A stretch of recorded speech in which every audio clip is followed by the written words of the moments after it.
자, 그 다음은 제가 유통기한이 되게 지났는데도 뇌리에서 사라지지를 않는 책이 있어가지고 소개를 해드리려고 합니다. 워낙에 요거는 이동진, 영화평론가 이동진 추천 도서인데, 이 책이 이제 절판?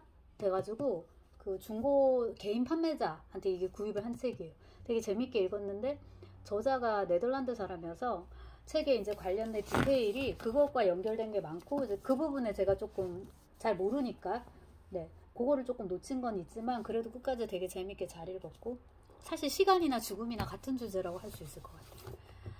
이건 이제 How We Die인데 직역을 해야죠. 이걸 직역을 하면 우리는 어떻게 죽는가인데, 이렇게 번역을 하면은 좀 무서우니까 뭐라 썼냐, 우리 사람은 어떻게 죽음을 맞이하는가, 이렇게 해서 우리라고 하지 않고 좀 3인칭화 해가지고 죽음에 대한 공포를 또 한번 낮추고, 그 다음에 die인데 how we die는 죽는 거예요. 죽는 건데 이거를 죽음을 맞이한다라고 이렇게 풀었더라고요. 그래서 이 제목을 이렇게 번역한 것에서 이미 우리가 얼마나 이 공포를 강하게 느끼는지를 알 수 있는데, 책이 보니까는 의사더라고요.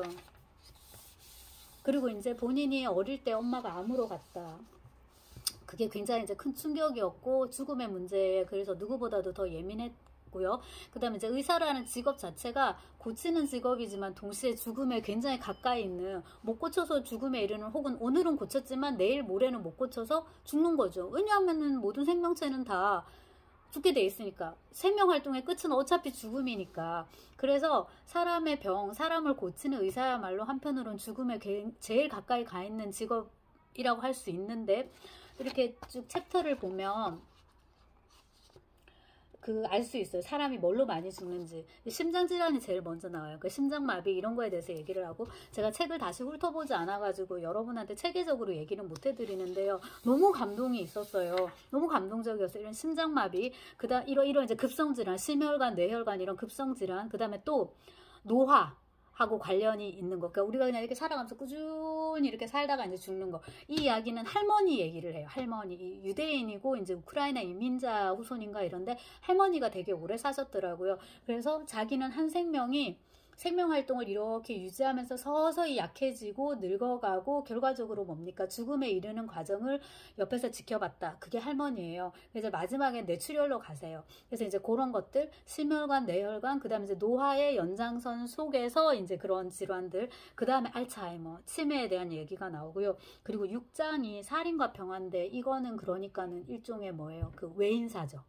멀쩡하게 잘 살다가 갑자기 뭐 어디에 쿵 맞았다든가, 혹은 갑자기 누가 칼로 찔렀다든가. 그래서 여기서 또 예로 드는 게 굉장히 인상적이었는데, 무슨 놀이동산 내지는 그런 페스티벌 같은 그런 노는 공간인데 갑자기 웬 미친놈이 나타나가지고 소녀를 찔러 죽인 거예요. 그리고 이제 엄마가 그걸 지켜보는 거죠. 그리고 이제 그 아이가 죽어가는 과정, 그 다음에 그 리빙스톤인가 하는 탐험가가 쓴 기록이 있는데, 이 사람이 사자한테 물려가지고 죽을 뻔하다 살아났는데요. 그거에 대한 기록을 써놓은 거예요. 근데 그 사람이 쓴 것 중에 되게 인상적인 게, 그게 되게 아프고 공포스럽고 막 무엇보다도 엄청 아파야 되잖아요. 근데 그 사자한테 물린 그 순간에 자기는 고통을 안 느꼈다는 거예요. 그래서 엔돌핀이 막 솟아서, 엔돌핀이고 몰핀이잖아요. 그 어근이 같아요, 여러분. 그러니까 그 끔찍한 고통과 공포를 이기도록 우리 뇌 속에서 일시적으로 그런 식의 아주 특별한 물질이 분비가 되나 봐요. 그런 거에 대해서 인상적이었고요. 제가 이것도 읽기가 재미있었어요. 그 다음에 이제 자살이나 안락사에 대해서도 이제 또한 얘기를 하고, 그 다음에 에이즈 얘기 나오고요. 바이러스와 죽음, 이거 이제 우리 지금 코로나 같은 그런 건데, 그거에 대한 얘기 쭉 해줍니다. 그 다음에 이제 우리가 이걸 어떤 식으로 뭡니까? 정복을 했는지, 혹은 정복하고 있는지를 또 보여주는데, 이 챕터에서 제가 지금 책을 다시 들춰보지 않은 상태에서도 떠오르는 게 뭐냐면, 바이러스는 우리 같은 사람 좋아할 것 같잖아요. 막 이렇게 돌아다니고 숨도 많이 쉬고 사람도 많이 만나고. 네, 그렇죠. 그런데 의외로 바이러스가 되게 좋아하고 또 자기의 치명력을 제대로 행사할 수 있는 게 뭐냐면, 이러고 누워있는 사람. 코 꾹꾹. 그래서 이제 그 이른바 식물인간 상태, 준식물인간 상태로 누워있다가 가시는 분들이 대부분 다 폐렴, 이런 호흡기 감염 이런 걸로 많이 가시잖아요. 그게 이제 한편으로는 바이러스의 이제 속성이라는 거죠. 그 다음에 암입니다. 어머니를 암으로 보냈기 때문에 본인도 이분도 결국엔 암으로 가시더라고요. 그 다음 이제 형이 암에 걸린 이야기를 여기다가 상세하게 이제 하는데요. 핵심은 그거예요. 자기가 의사로서 환자, 암에 걸린 환자를 대할 때랑 그 다음 뭡니까? 자기가 이건 가족인 거예요. 동생으로서 암에 걸린 형을 대할 때랑 또 다르고 그 다음 이제 형을 지켜보는데 우리 형은 멀쩡한 사람이라는 거죠, 말하자면. 그럼에도 불구하고 자기의 병을 받아들이고 그 병과 투병이라는 표현을 쓰는데 제가 볼 땐 투병보다는 그 이효령 선생님이 멋진 표현 썼던 것 같은데 그냥 암과 더불어 이렇게 살아가는 거죠. 몸 안에 병이 들어왔는데 이 병을 완전히 쫓아낼 수 없으니까, 그러니까 완전히 싸워서 이길 수 없으니까 그냥 암하고 같이 이렇게 살랑살랑 하면서 그냥 살아가는 이제 그런 건데요. 그런 거에 대해서 이제 쓰는데 이게 이제 옛날이니까 몇십 년 되더라? 몇십 년 전이니까 그때만 해도 누군가가 암에 걸리면은 너 암이다, 몇 기다, 이러이러한 치료법 해볼 수 있는데 뭐 이렇게 하면 살 확률이 얼마다 이렇게 얘기하지 않고 보호자 불러오시오 이렇게 하고 내일 모레면 죽을 사람한테 괜찮다고 오래 산다고 마음대로 살수 이건 너무 무례한 거잖아요. 사실 자기는 이 정보를 이만큼 갖고 있고 정작 죽어야 되는 당사자, 이 경우에는 난데 나는 나 자신에 대해서 하나도 모르는 거예요. 내가 내일 죽을 거라는 걸. 물론 우리가 내일 죽을 거를 모르죠. 하지만 암의 좋은 점이 뭐예요?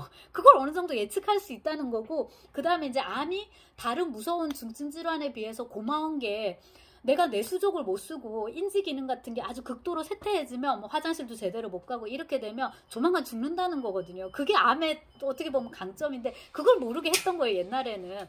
그래서 이제 그런 문화적인 그런 것들도 이제 얘기를 하고, 그 다음에 이 암에 대해서 얘기를 하면서 강조하는 게 암이라는 거는 처음 생기는 그 순간부터 죽기 위해서 태어난 암세포라고. 이건 이제 답이 없는 거예요. 그걸 이제 의사의 입장에서 되게 이제 자세히 얘기를 해주고, 여기 암 챕터에서 예로 드는 게 굴뚝청소부였던 소년들이에요. 영국 산업혁명 때. 그 동화부터 이제 시작을 하는데, 그 굴뚝이 좁으니까, 그리고 연고가 없는 정말 불쌍한 그런 소년들을 걷다 집어넣는 거, 옷도 다 벗겨가지고. 근데 이제 거기서 일했던 아이들이 어떤 공통적인 특징을 보이는데, 고추에, 그러니까 고안에 이렇게 병이 생기는 거예요. 그게 이제 암인 거예요. 그거에 이제 어떤 외과 의사가 관심을 갖고서 이제 수술을 하고 하는데, 이제 의사가 쓰다 보니까 그 장면을 자연주의적으로 굉장히 자세히 묘사를 하더라고요.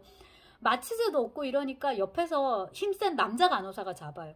그래갖고 힘들게 수술을 했죠. 그럼 이제 얘들이 염증 때문에 일단 한번 위기를 겪어요.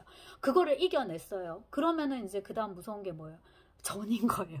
그래서 이 책 읽으면서 인상적이었는데, 저는 그 암의 전이가 영어로 막연히 트랜스 뭘 줄 알았어요. 뭐 트랜스포테이션, 뭐 트랜스포메이션 이런 식으로 트랜스, 뭔가 이렇게 지나가는 거, 이쪽에서 이쪽으로 이렇게 이동하는 그런 걸 줄 알았는데, 전이의 영어가 한번 펼쳐볼까요? 메타스테이시스인가? 메타예요, 메타. 그래서 정말 암이라는 건 무섭구나. 이 메타라는 거는 여기 있다가 절로 휙 갈 수 있는 거거든요. 지금 메타버스 할 때 그 메타고, 피직스, 메타피직스, 픽션, 메타픽션 이거거든요. 그러니까 암이라는 거는 뇌에 먼저 생기면 큰일이구나. 위에 생겼다가 갑자기 뇌로 가고, 유방에 생겼다가 이렇게 타고서 이렇게 올라간다든지, 뭐 오만데 또 안 생기는 데가 없고, 발가락에도 생기고 혀에도 생기고. 왜냐면 이건 이제 세포의 어떤 돌연변이 이런 거니까. 그래서 그런 거에 대한 아주 흥미진진하고 심도 깊은 얘기를 이제 해주고, 마지막에 이제 죽음이 주는 교훈인데, 요즘 이런 거 많이 보는데요. 누가 얘기를 해도 다 똑같더만. 그 배우 김혜자가 이제 그 백상곡인가요? 수상소감으로 얘기를 하는 것도 사실 다 똑같은 얘기죠. 과거에 대한 뭐나 미래에 대한 불안으로 오늘의 삶을 죽이지 말라고, 오늘을 그냥 열심히 살라고. 이 사람도 똑같은 얘기를 하고, 그 다음에 또 뭡니까? 그러니까 오늘 하루하루를 이렇게 온전히 체험하라. 그 다음에 오늘 내가 누리는 이 기쁨, 뭐 이런 것들 을 나는 충분히 누릴 자격이 있다는 거예요. 내가 뭐가 부족해서 그냥 지금 맛있는 거 먹으면 되고 할 일 하면 되는 거죠. 남한테 피해만 안 주면 되는 거예요. 그래서 이게 읽은 지 좀 됐는데도 너무 재미가 있고 너무 감동 깊게 읽었고, 머릿속에서 떠나질 않아가지고 지금 디테일은 여러분들한테 많이 못 전해드렸지만은 안 읽으신 분들은 꼭 한번 읽어보시라고 좀 말씀을 드리고, 그냥 우리가 이런 제목을 How We Die, 이 제목을 그냥 우리는 어떻게 죽는가라고 번역할 수 있는 그런 시대가 오면 좋겠어요. 죽음이라는 거를 너무 이렇게 막 금기시하고 막 이렇게 하면은 안 죽는 사람이 없는데, 그리고 말 맞다나 세상에는 산 사람보다 죽은 사람이 더 많은데, 근데 이렇게 막 죽으면서 막 이렇게 하는 게 오히려 우리를 더 비참하게 만드는 게 아닌가 하는 생각이 들고, 그 다음에 이제 이동진 추천으로 산 이 불회는 제가 읽지 않았네요. 요만큼 이제 읽었는데, 읽은 부분에 인상적이었던 거는 이 사람은 이제 뇌과학 이런 거, 뇌 신경학자 의사인가, 이제 의사란 말이에요. 근데 이 사람이 뇌에 대해서 자기 뇌를 연구하지만 참 신기하다 생각하는 건 이거다 이러면서, 이 사람은 뇌가 두부가 아니라 젤리같이 생겼다 하더라고요. 이렇게 평범하게 어떻게 보면 생긴 물질이 이토록 거대한, 또한 심오한 이런 어떤 지적 활동을 할 수 있다는 거, 그거의 원천이라는 거에 항상 놀라곤 한다라고 하더라고요. 근데 좀 읽고서 더 얘기를 하도록 하겠습니다. 그 다음에 제가 이거 3권 읽으면서 생각한 건데, 이동진은 배신하지 않는다였어요. 정말 책이 마음에 듭니다. 네.